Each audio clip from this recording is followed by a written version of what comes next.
The day after, I dragged two half-frozen little boys out of a blizzard and let them sleep in my tiny apartment. Their father walked into the diner where I work, took my hand in front of everyone and said, "Marry me."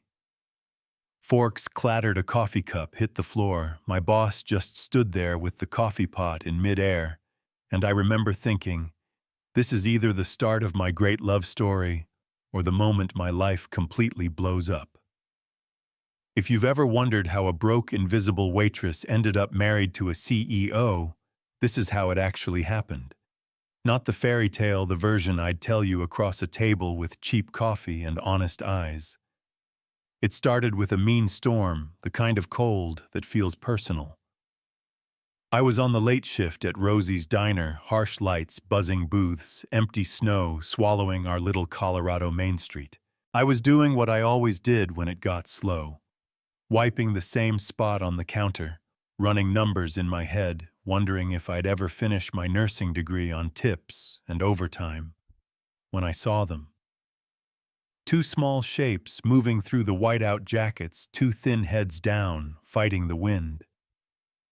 For a second I thought maybe I was imagining it. Then one of them stumbled and the other grabbed him, one of them disappearing in a gust of snow, and something in me snapped. I dropped the rag, ran to the door, shoved it open, and yelled, "Hey, you two, in here now!"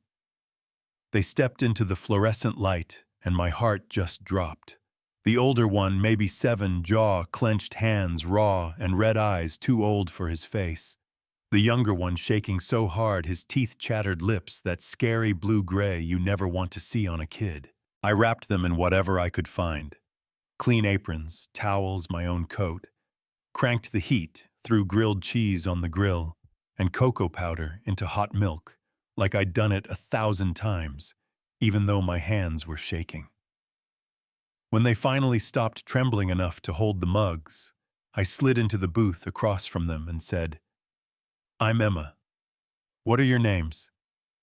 The older one straightened up like he was talking to a judge. "I'm Jake," he said, touching his chest. "This is my brother Tommy. Thank you for helping us."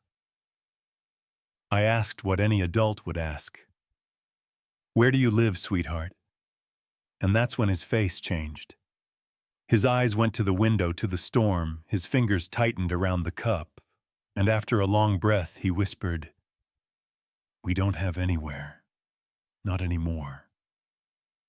That single sentence took the air right out of my lungs.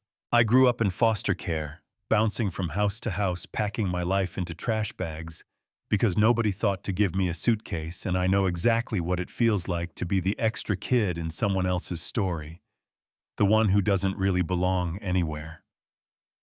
Looking at those two boys, starving and polite and trying not to cause trouble, it felt like I was looking straight at a younger version of myself. So I did the thing that looks reckless on paper, but made perfect sense in my chest. I told them they were coming home with me. I called my boss, said I was closing early because the roads were getting bad, locked up the diner, bundled the boys in everything I could find, and walked them to my beat-up Honda. Tommy's little hand fisted in my sleeve like if he let go, we might disappear. My apartment is barely a studio. One bed, tiny kitchen bathroom door, that sticks radiator that hisses more than it heats. But when I flipped on the light, their shoulders dropped a little, like they were finally somewhere safe.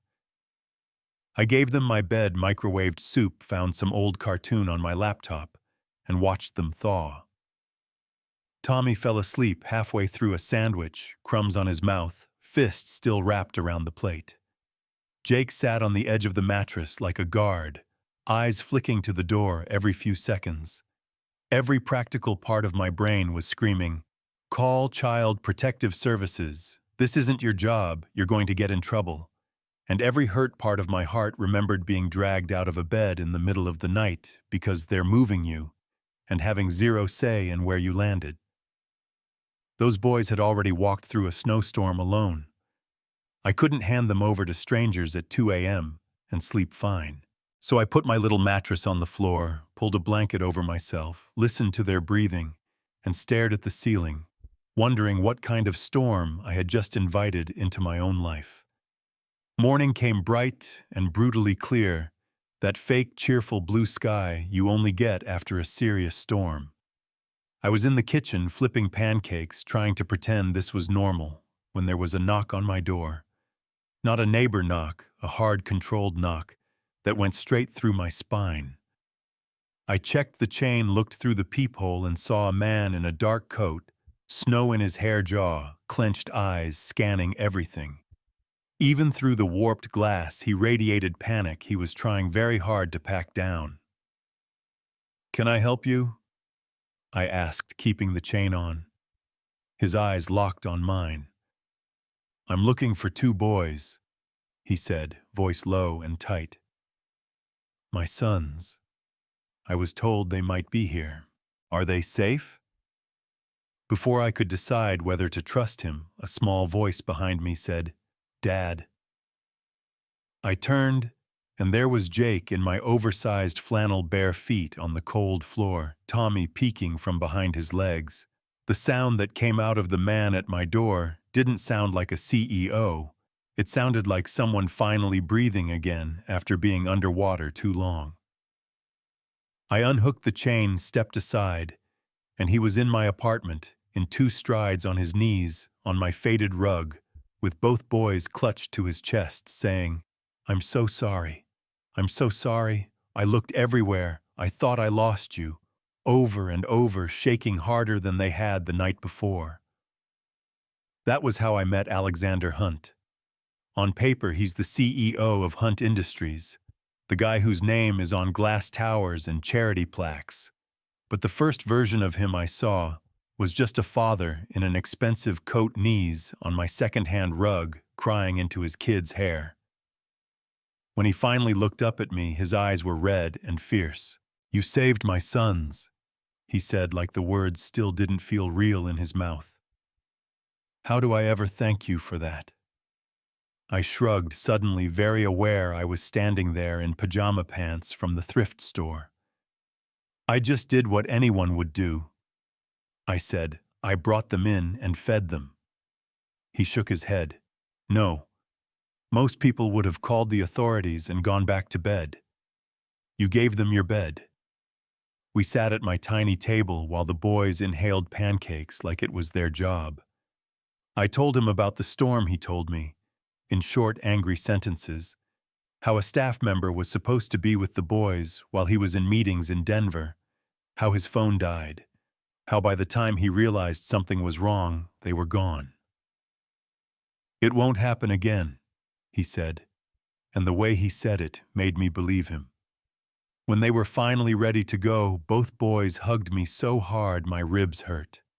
Tommy whispered, "Thank you, Emma," like it was a sacred phrase.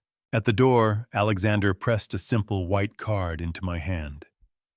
"If you ever need anything, anything at all, call me," he said.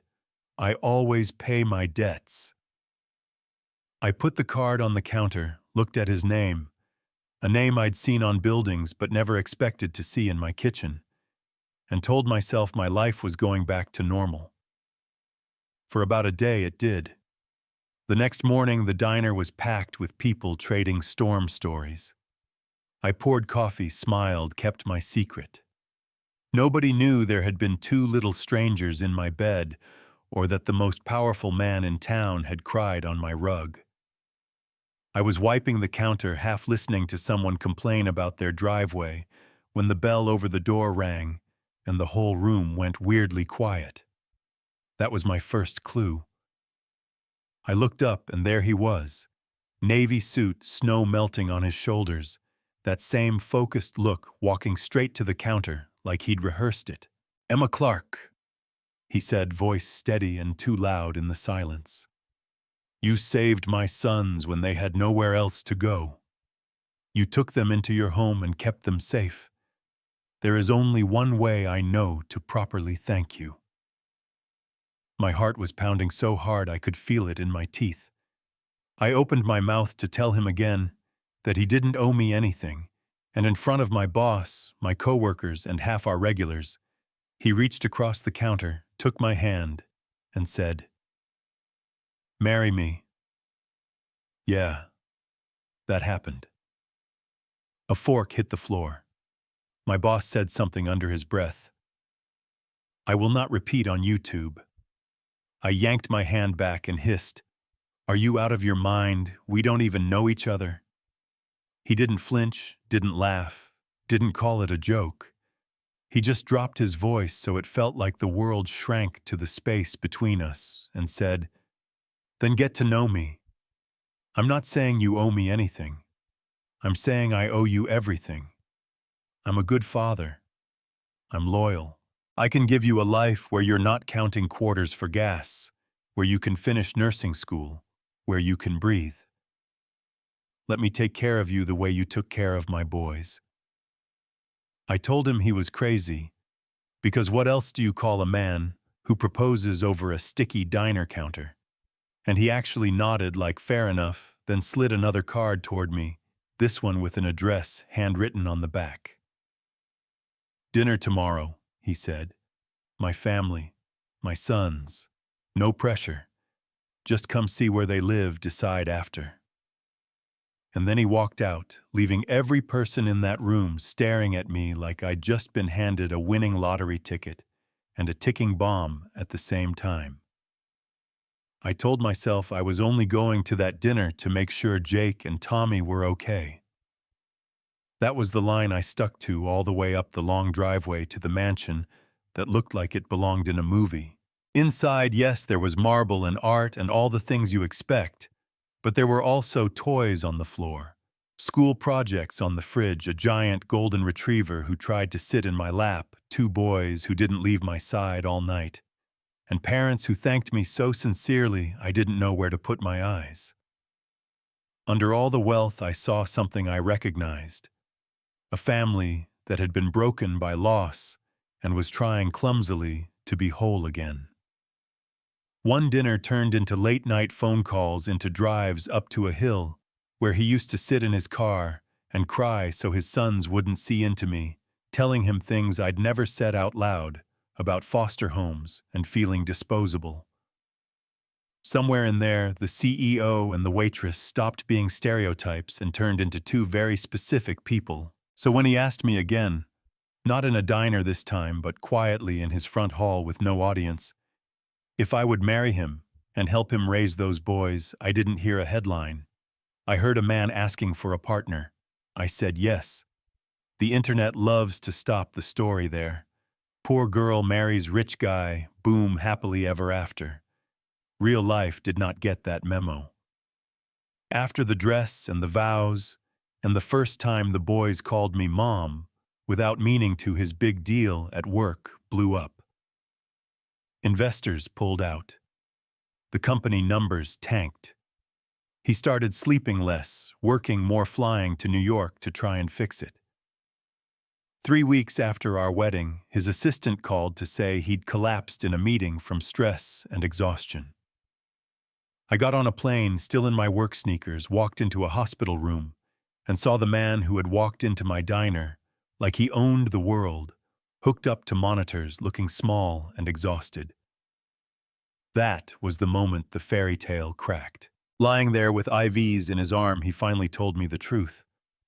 How bad it really was, how much we stood to lose, how he'd been hiding the numbers, because he was terrified I would regret saying yes once the money disappeared.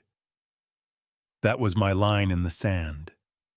Did I love him for the lifestyle or for the human being in the hospital bed?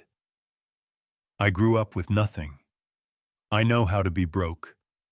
I did not know how to live with myself if I walked away because the zeros changed. So I told him if he needed to sell the mansion, sell it. If he needed to cut staff, cut them. If we needed to start over in a smaller house with less of everything I was in. We moved into a regular house with squeaky stairs and a little backyard. I picked up more shifts, applied for more scholarships. He rebuilt what he could the hard way. The boys missed their old room, sure, but one night we were eating burnt pasta at our cheap kitchen table, and Jake looked around and said very seriously, "I don't care where we live as long as we all live there." And Tommy nodded with a mouthful of bread, and that was that. Months later, an investor who had bailed early called Alex after reading an article about the fallen CEO whose waitress wife stayed when the money vanished. He said our story reminded him why he started his company, said he wanted back in this time bringing friends. Just like that, the company had a second chance. Suddenly, the question wasn't, will we lose everything? It was, what do we choose now? One night in our tiny kitchen with the boys' drawings on the fridge and the dog snoring under the table, Alex leaned on the counter and said, "We could buy the old place back, you know. Go back to the mansion. Back to the way things were." I looked around at the chipped cabinets and the clutter and the warmth we had built in that small space and realized I didn't want the way things were. I wanted this, all the version of us that had been tested and didn't break. So I told him no. I liked our small house, our loud dinners, our blanket forts, our life that felt like ours. So that's the story behind that wild proposal in the diner. A snowstorm, two scared little boys, a man who decided the only way to pay a debt was with his whole life, and a woman who said yes and then had to decide over and over what that yes really meant. People online still argue about us. Some say I'm a gold digger who played the long game, some say I was reckless, some say it's romantic, some say it's toxic. Maybe if you were in my shoes, you would have walked away the second he asked, or the second the money started slipping. I'm not here to tell you what you should do. I'm just telling you what I did and why I can live with it. Now I want to know what you think. If you'd been behind that counter when he asked, would you have said yes or no, and when the money almost vanished, would you have stayed or run? Drop your thoughts in the comments, argue with me if you want.